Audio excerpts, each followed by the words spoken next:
Hello bachcho, so let's see the question. A magnetic needle lying parallel to a magnetic field requires W unit of work to turn it through 60 degree.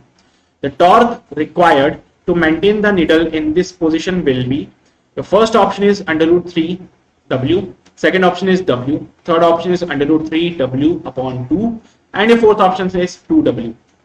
So first of all, let us find the work done, which is equals to M into B 1 minus cos of angle कितना है 60 degree का, 60 degree put कर दिया.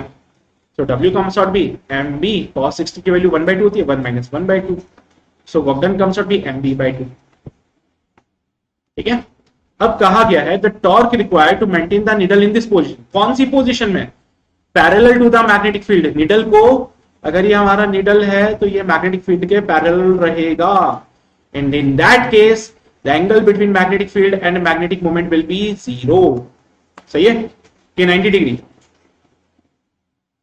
यहां पे अगर ये needle को मैं ऐसे रखता हूं parallel to the magnetic field, उस केस में tau can be written as m into b sin theta. अच्छा एक बात बताओ, the magnetic needle lying parallel to the magnetic field requires w unit of work to turn it through 60 degree.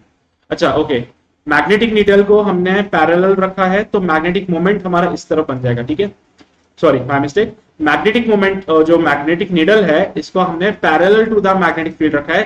So magnetic moment की direction जो आएगी वो कुछ इस टाइप से आएगी और मैग्नेटिक फील्ड की डायरेक्शन इधर बन जाएगी. So for that we have the value of this to be at 90 degree. So टॉप बनता है आपका MB sin 90 degree.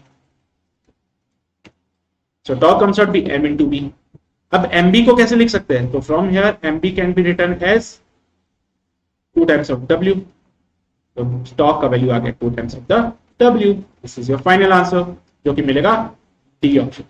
Okay, so your D option is absolutely correct and I hope you got the concept of this question. All the very best.